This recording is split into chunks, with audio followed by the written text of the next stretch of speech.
আসসালামু আলাইকুম সুপ্রিয় দর্শক, আপনারা কেমন আছেন? ক্যান্সার আনসার বিশেষ লাইভে আপনাদেরকে স্বাগতম।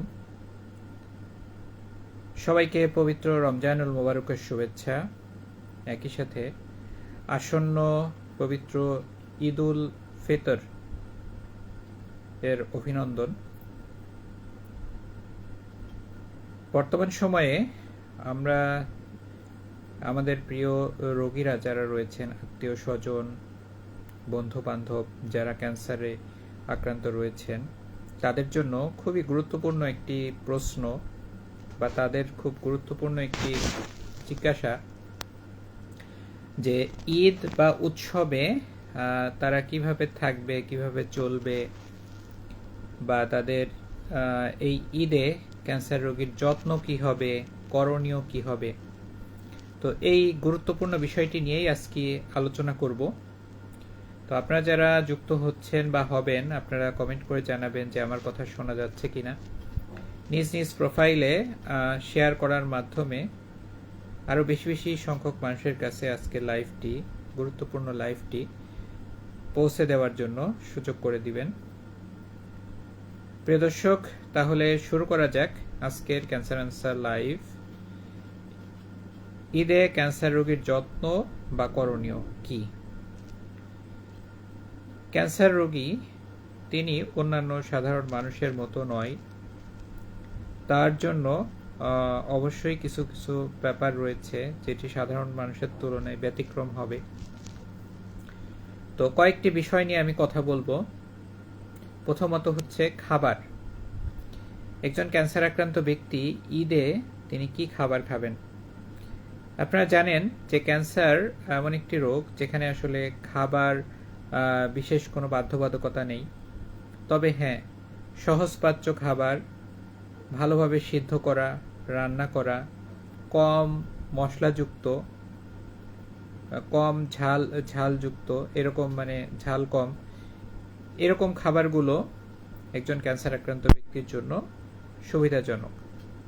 ঈদে দেখা যায় যে অনেকের জন্য রান্না বান্না করা হয়, সেক্ষেত্রে যদি আমরা মনে না রাখি তাহলে দেখা যাচ্ছে আমরা মাংসে অতিরিক্ত লবণ বা অতিরিক্ত ঝাল, অতিরিক্ত মশলা যদি দেইও, তাহলে ক্যান্সার রোগীর জন্য আমরা আলাদা করে এটা করতে পারি। অথবা আমরা তার জন্য স্যুপ, মাংসের স্যুপ বা পুডিং বা মিষ্টি জাতীয় খাবার, একটু কম মিষ্টি জাতীয় খাবার আলাদা করে তাদের জন্য করতে পারি। তো এরকম এবং বারবার একজন ক্যান্সার আক্রান্ত ব্যক্তি তিনি কিন্তু অন্যদের মতো একবারে বেশি খেতে পারবেন না। তার জন্য যেটা সুবিধাজনক সেটি হচ্ছে বারবার করে, অল্প অল্প করে বারবার করে খাওয়া। এটা তার জন্য আরামদায়ক এবং সুবিধাজনক। পানি শূন্যতা হতে পারে, যেহেতু এখন গরমকাল যাচ্ছে এবং উৎসবের আমেজে পানি শূন্যতা দেখা দিতে পারে। এজন্য হাতের কাছে একটি বড় পানির বোতল রাখবেন, বিশুদ্ধ পানির বোতল রাখবেন। এজন্য বেশি বেশি পানি খাবেন, ডাবের পানি খাবেন, তাজা ফলের রস, স্যালাইন ইত্যাদি এগুলো বেশি বেশি খাবেন। দ্বিতীয়ত আসেন ভিড় এবং সংক্রমণ। উৎসবের আমেজে ঈদুল ফিতরে অনেক মানুষ যাবে, আসা যাওয়া করবে, সেখানে অনেক ভিড়ের থাকতে পারে। যথাসম্ভব ভিড় এড়িয়ে চলতে হবে, সামাজিক দূরত্ব বজায় রাখতে হবে। অর্থাৎ আপনাকে অবশ্যই একজন মানুষের থেকে অন্ততপক্ষে 2 হাত দূরত্ব বজায় রাখলে সেটাকে আমরা বলি সামাজিক দূরত্ব বজায় রাখা। এরপরে মাস্ক পরিধান করতে হবে। মনে রাখতে হবে যে আপনার শরীরের রোগ প্রতিরোধ ক্ষমতা অন্যান্য সাধারণ মানুষের তুলনায় কম। এজন্য অন্যদের শরীরে যে জীবাণুগুলো আক্রমণ করে না, আপনার শরীরে সহজেই সেই জীবাণুগুলো আক্রমণ করতে পারে। এজন্য অবশ্যই আক্রমণের সবচেয়ে প্রধানতম রুট আমাদের শ্বাস প্রশ্বাসের মাধ্যমে রোগ জীবাণু আমাদের শরীরে ঢুকতে পারে সবচেয়ে সহজে। তো আমরা অবশ্যই মাস্ক পরিধান করতে হবে। এরপরে পরিচ্ছন্নতা। আপনাকে অবশ্যই পরিচ্ছন্নতা মেনটেন করে একজন ক্যান্সার রোগীর কাছে যেতে হবে। আত্মীয় স্বজন, আপনজন তারা যদি তাকে ধরতে চান তাহলে অবশ্যই হাতটা হ্যান্ড স্যানিটাইজ করে নেবেন। তাকে যেই পাত্রে খাবারটা দিবেন সেই পাত্রটা অবশ্যই যাতে পরিষ্কার পরিচ্ছন্ন হয়ে থাকে। এরপরে তাকে যেই রুমে থাকতে দিবেন, যে রুমে সে রেস্ট নিবে, সেই রুমটা যাতে আলো বাতাস পূর্ণ হয়, খোলামেলা হয়। এই বদ্ধ কোনো রুম বা যে রুমে ভেজা থাকে, স্যাঁতসেঁতে থাকে, এই রুমে কিন্তু রোগ জীবাণু ব্যাকটেরিয়ার উপস্থিতি বেশি থাকে। তৃতীয় পয়েন্ট হচ্ছে বিশ্রাম ও মানসিক সাপোর্ট। একজন ক্যান্সার আক্রান্ত ব্যক্তি তিনি আমাদের থেকে সাধারণ মানুষের তুলনায় তিনি বেশ দুর্বল থাকেন। এই জন্য তাকে পর্যাপ্ত পরিমাণ বিশ্রাম নিতে হয়, অর্থাৎ তাকে পর্যাপ্ত পরিমাণ ঘুম তার জন্য দরকার। তাকে অন্তত দিনে 8 থেকে 10 ঘন্টা আদর্শভাবে তাকে ঘুমাতে হবে, বা দিনের বেশিরভাগ সময়ে তিনি অবশ্যই তিনি বিশ্রামে থাকবেন, ছায়াযুক্ত জায়গায় থাকবেন এবং তিনি পর্যাপ্ত পরিমাণ বিশ্রাম নেবেন। একাকিত্ব এটা দেখতে যে যাতে তিনি আবার একাকিত্ব অনুভব না করেন সেই বিষয়টিও তার জন্য অবশ্যই মনে রাখতে হবে। আপনারা উৎসব করতে এসেছেন, একজন ক্যান্সার আক্রান্ত ব্যক্তি, তাকে আলাদা রুমে শুয়ে রেখেছেন, আলাদা রুমে তাকে রেখে দিয়েছেন। এজন্য সে হয়তো মনে মনে সে ইয়ে করতে পারে, মানসিকভাবে সে কিন্তু দুর্বল হয়ে যেতে পারে যে আমার ক্যান্সার, এই জন্য আমার কাছে কেউ আসছে না, বা আমাকে আলাদা করে রাখছে, আমার গুরুত্ব কম, আমার যদি রোগ না হতো তাহলে হয়তো আমার গুরুত্বটা বেশি থাকতো।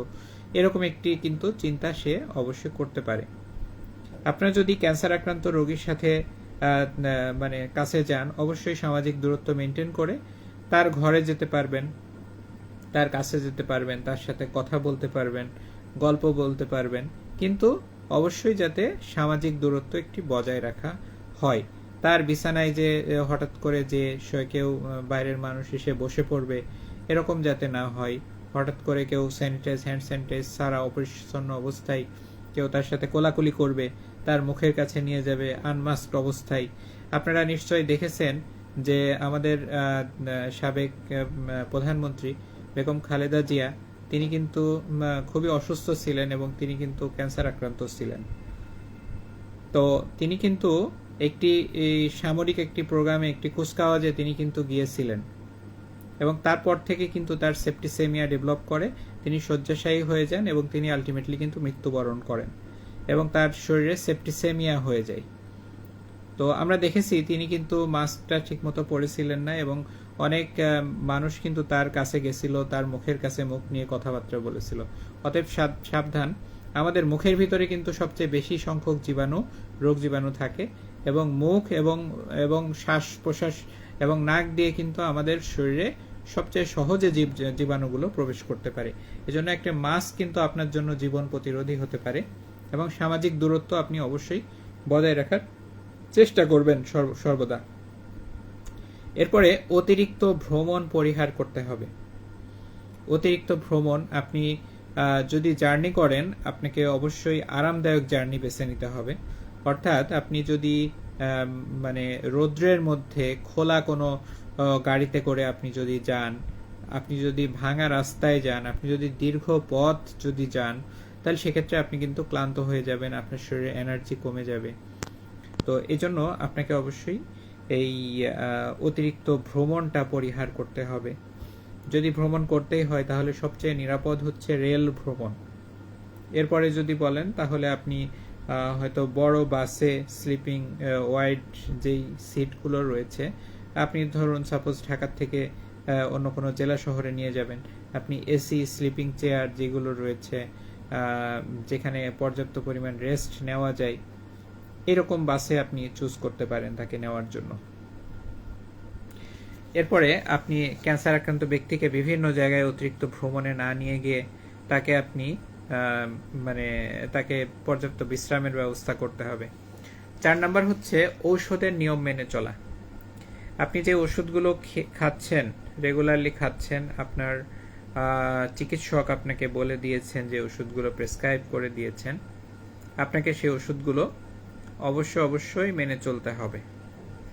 এক্ষেত্রে আরও মনে রাখতে হবে যে কিছু প্রয়োজনীয় ইমার্জেন্সি ড্রাগ, যেমন মনে করেন কোনো ব্যথানাশক ঔষধ, বমির ঔষধ, গ্যাসের ঔষধ, ঠিক আছে, কিছু স্যালাইন, খাবার স্যালাইন, তো কিছু এই জাতীয় কিছু মানে ওষুধপত্র আপনি অবশ্যই আপনার সাথে রাখবেন।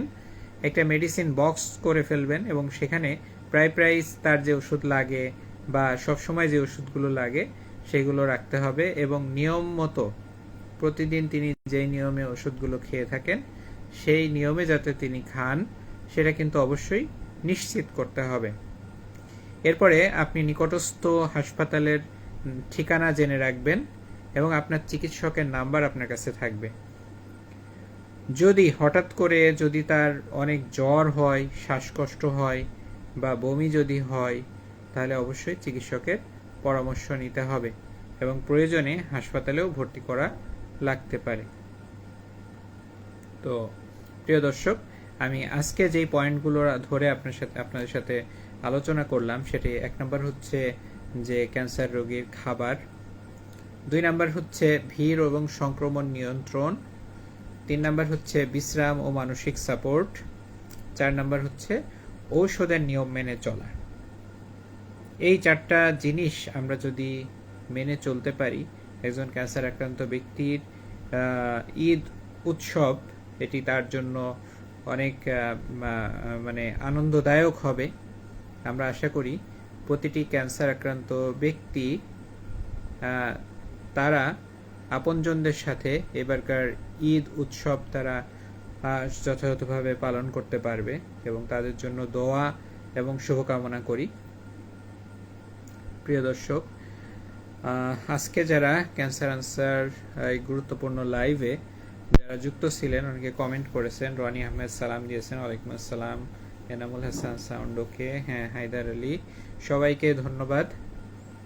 আপনারা আশা করি আপনারা খুব সুন্দরভাবে ঈদ উদযাপন করতে পারবেন। সবার জন্য শুভকামনা। সবাই সাবধানে থাকবেন এবং কোনো প্রয়োজন হলে, কোনো সমস্যায় পড়লে অবশ্যই আমাকে আমার হোয়াটসঅ্যাপে আপনারা জানাবেন। আমি চেষ্টা করব আপনাদের পাশে থাকার জন্য। তো প্রিয় দর্শক, আপনারা ঈদ উৎসব পালন করুন। রোজার শেষে ঈদ মানে হচ্ছে আনন্দ। মহান রব্বুল আলামিন আপনাদেরকে পরিপূর্ণ সুস্থতা দান করুন। তো এই শুভকামনা জানিয়ে সবাইকে অগ্রিম ঈদ মোবারক জানিয়ে আজকের মতো ক্যান্সার আনসার লাইভ এখানেই শেষ করছি। সবাই ভালো থাকবেন, সুস্থ থাকবেন। আসসালামু আলাইকুম রহমতুল্লাহ।